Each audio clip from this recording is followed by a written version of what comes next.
Welcome everyone to our community webinar. It's really great to have you all here across all time zones today because we are experimenting a little bit at what time we're holding these. So welcome. It's really great to have you all here. And let's dive right in. By now, some of you or many of you will know the story. The Wall Street Journal published an op-ed, published a story claiming that Hamas activity in the Israeli-Palestinian conflict was being financed by the funds raised through crypto.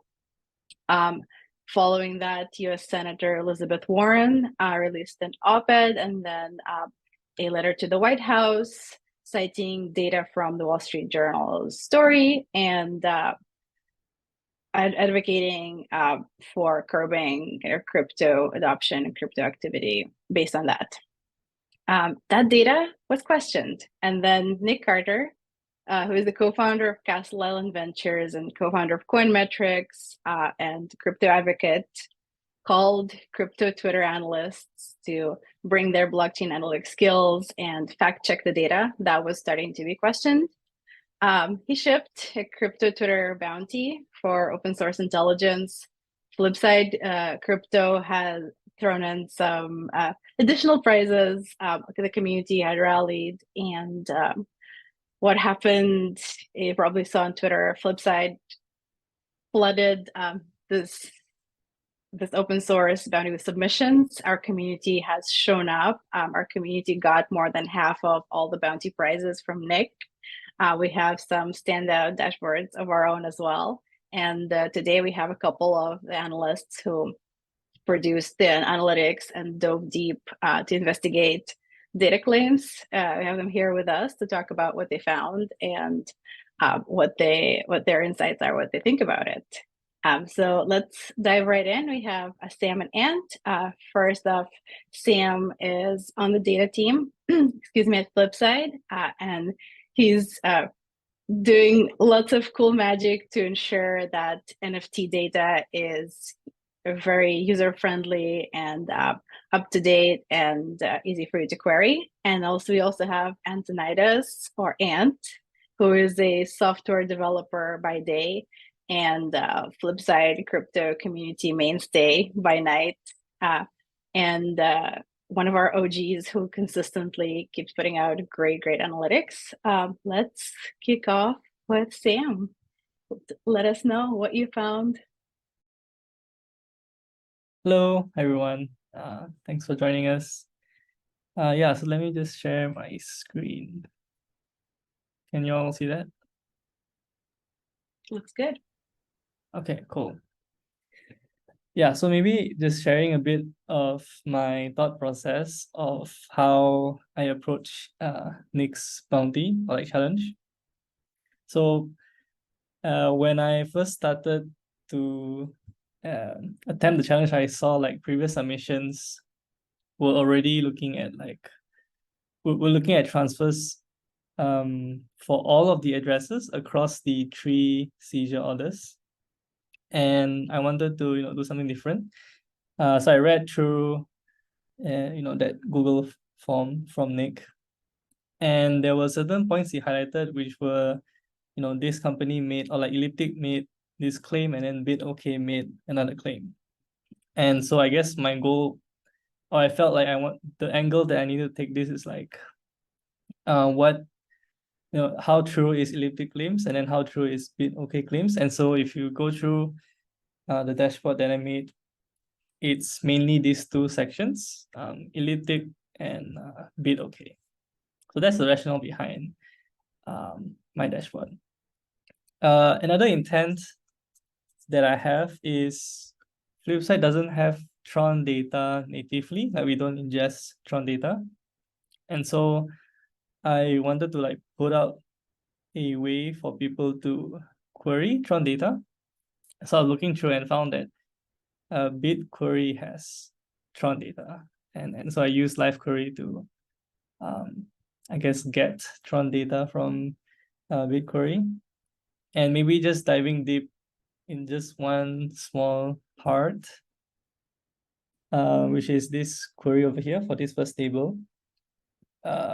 What I did is I filtered for, USDT, USDC, and Tron, which is what Elliptic mentioned on their article. And then the first ASO had like a list of 26 addresses. And I just sort of like eyeball and chunk addresses into, I guess, several different parts, and then run the live query to see if the response size is less than 7 MB, which is the limit for live query, by the way. And yeah, just filter for the relevant things that I need, like currency, date, transaction hash, sender, receiver, and amount. And then sort of like batch the live query. So just doing a union all of another live query response. And so that's the breakdown of this first query. Another level of like filter I applied is just removing transactions where the sender is among the list from these 26 addresses. So Elliptic did mention that if you look, or rather if they look at all transfers to this list of 26 addresses, they get about like 130 or 110, I forgot. But if they were to remove senders from that list, so like applying a first layer of filter, they get about 93 million. In my query, I did get something less. I got 83 million, I think. And that's mainly because of I somehow batched it wrongly. So like some batches had exceeded the limit, and so some transactions were missing. I went back and like look at it again, and I was able to verify like BigQuery had all the data. It's just that I was not pulling it correctly. But yeah, that's the structure of how the live query is created to pull data, and then it's just a simple analysis of like cumulative USD received and transaction count, essentially trying to replicate what Elliptic did. Exactly the same for BitOK. Yeah, get the data, and then on another query, aggregate that data, and then try to match the two together. I think that's it from my dashboard.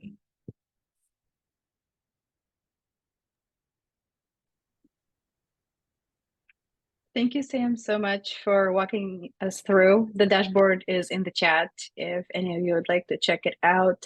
And if you have questions, please drop them in the Q&A section below, and we'll get to them at the end. And yeah, let's throw it over to Ant. Take it away. Hi, Ant.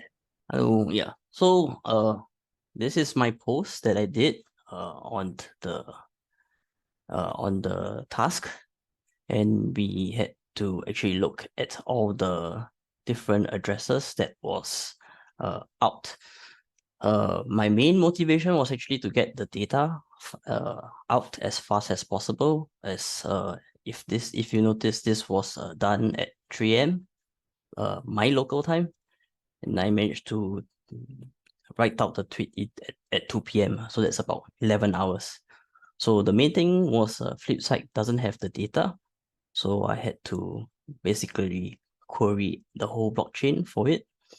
So I spent the first 2 hours actually typing out all the addresses.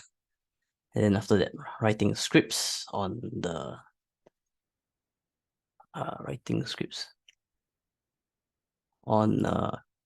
Python, using Python Jupyter notebooks, and basically grabbing wallets and querying the chain using an API key, so on and so forth. So actually, if you look at all the data, I have massive amounts of data downloaded, and then after that, I had to like put this data together as CSVs. So if you guys are familiar with Solink, I posted all this data actually on Solink, and you can buy them for $5. Yep. So that was what I had to do to get out the data fast. After that, was just basic SQL stuff, which you all are familiar with, summing out the numbers, aggregating the queries, so on and so forth. Yeah, I also tried to play around with some graph. It didn't come out very nicely, but it actually shows the complexity of how massive this whole transaction thing is and how hard it is to trace every individual transaction on the blockchain. The other thing I did was actually I found Tron scan labels on Kaggle, and I also integrated that into my analysis in order to find the largest receivers and the largest senders along with the names of who they are. Not very sure why is it not appearing here, but yeah. Yep. So with the dataset, I also verified Kida's dataset as well as Sam's dataset, and we found some mistakes, and it's all very useful to have this dataset in order to cross-check with other people's things. Yep. Made a few mistakes, and yep, you can see all the different datas on the system.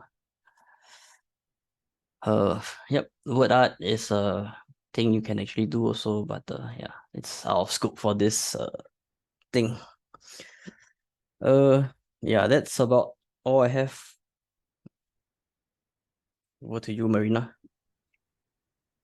Fantastic. Thank you so much, and for walking us through. You can see kind of this how the same question spurred two almost entirely different explorers came together, and the findings got. See if we have any questions from our audience.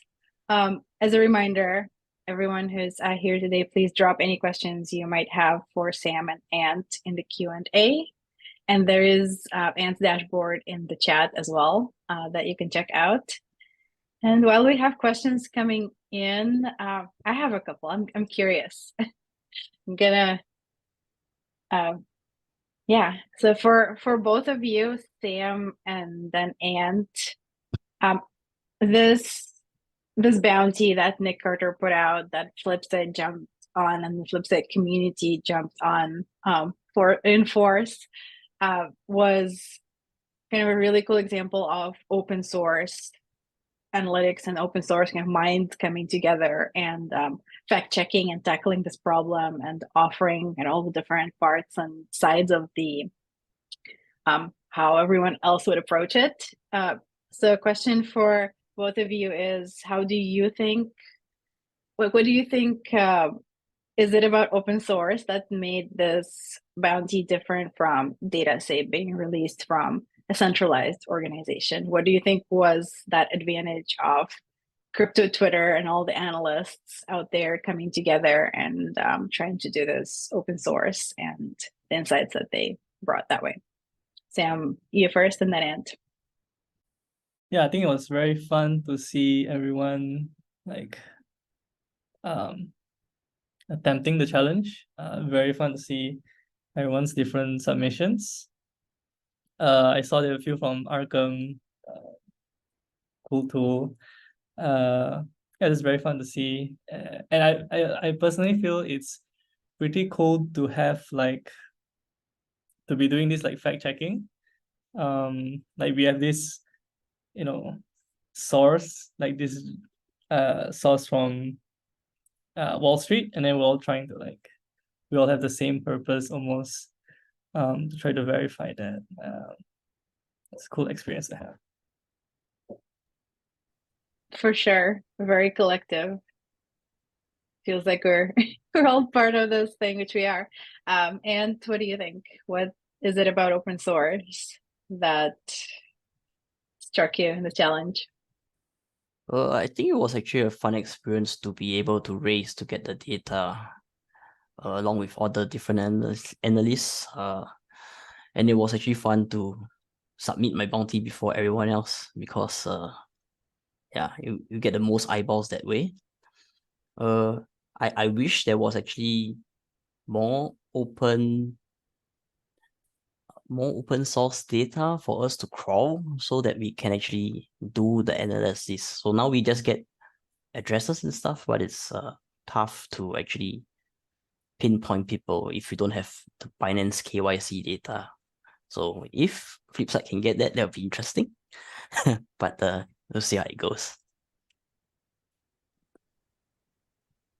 For sure. This is also laying the groundwork for future analysis, and this data is a step that more folks can build on and somehow build on. And yeah, shout out to Ant for being the first recipient chronologically of Nick's prize. And Sam was in the first 7 as well. So good job, guys, jumping right on it. Out of the total of, I think, more than 30. Nicely done. And in your viral thread, you use some cool visualizations to visualize your data. Do you want to talk a little bit about how you created them?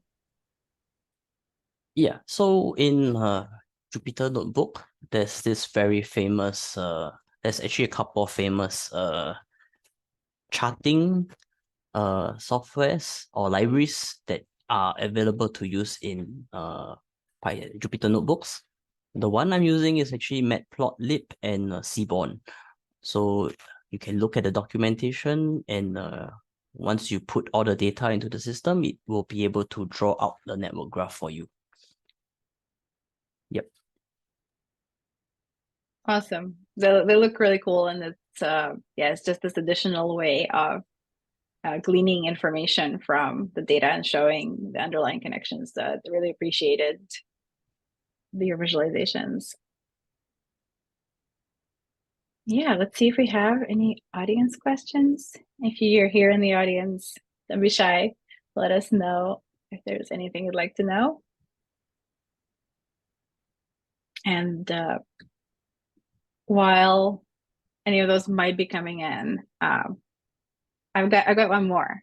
So kind of zooming out a little bit at how it was the Flipside analyst community and our open source analytics community that we've cultivated that jumped on this. How do you, so you both have been really plugged into this community and really active, kind of found your place and voice in that. And I wondered if you have any advice for kind of anyone who might be here in this webinar or listening later on kind of finding your own and navigating the Flipside crypto community for data analytics, and just kind of generally this blockchain data analytics open source ecosystem, and kind of any advice on finding opportunities, earning, working, bounties, challenges, contests, finding your kind of place and your incentives in there. I can go first. Yeah, I think if going like choosing a domain and going really deep in it helps you to be, or like puts you in the spotlight to be known as the go-to person for that particular domain.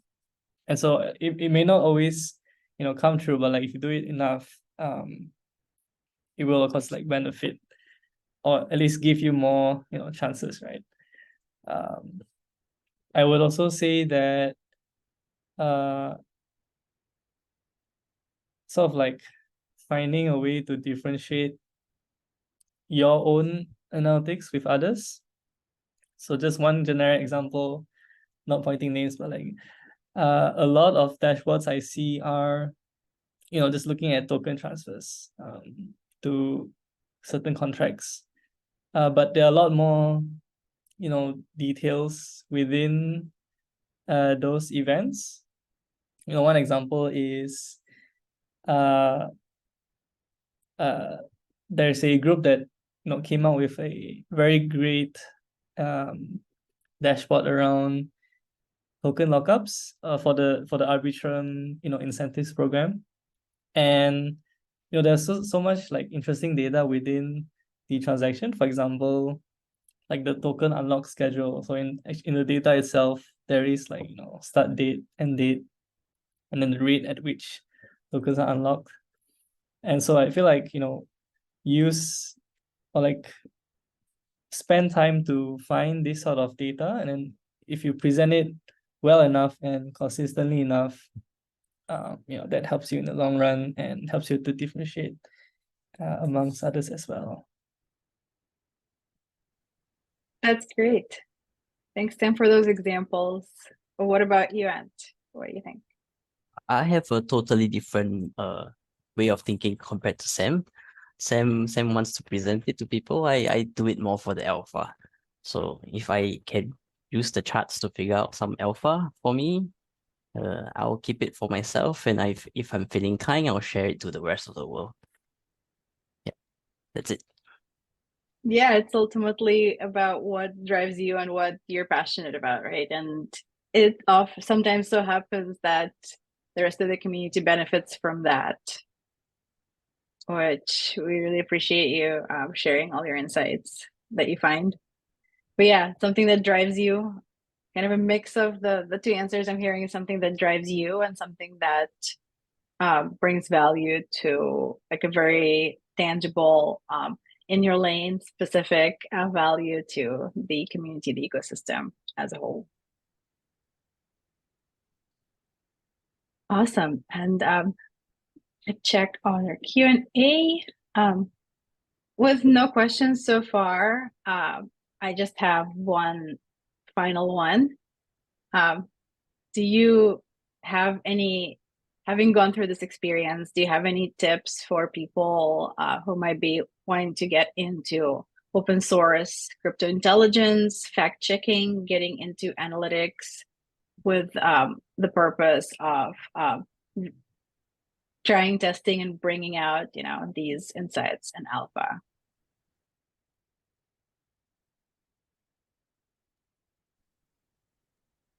So I can go first.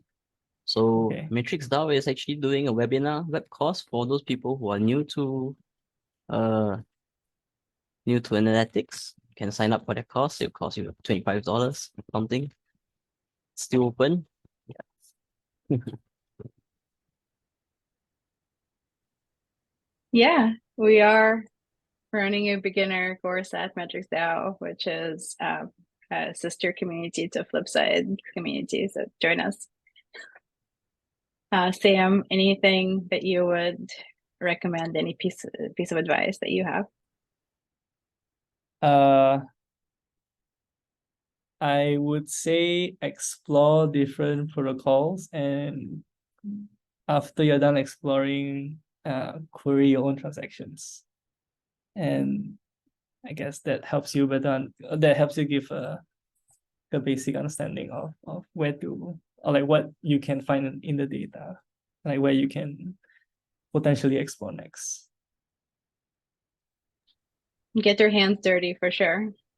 Love that. And it looks like we don't have any more questions from the audience. With that, let's start bringing this to a close. We really appreciate the insights from Sam and walking us through how you approached and what you found in the open source data bounty from Nick Carter. We're really excited to have you among the Nick Carter Prize recipients. Well done. We're really glad it took off on crypto Twitter and in the crypto community to raise more awareness about treating data with, excuse me, with a lot of kind of rigor and approaching it from a lot of different analytical sides and fact checking and just holding yourselves as a community to a really high standard. So this is a really important thing that we're really excited and honored to have been part of as Flipside and the Flipside community. And if you are here in this webinar and you're looking to check out Flipside data for yourself and do some of this type of analysis yourself, or kind of anything else that you wanted to analyze, check out Flipside Data Studio. It's a free account. It's free to query. You can get started right away. And there's, on the Flipside website, lots of dashboards that analysts like Sam and many others have built that you can get inspired by and understand some of the methodology and to get into crypto analytics. In fact, just check stuff yourself. So we're really excited to have had you all here today. Thank you all so much. Yeah, good to be here. Thanks for inviting. Thanks, Marina.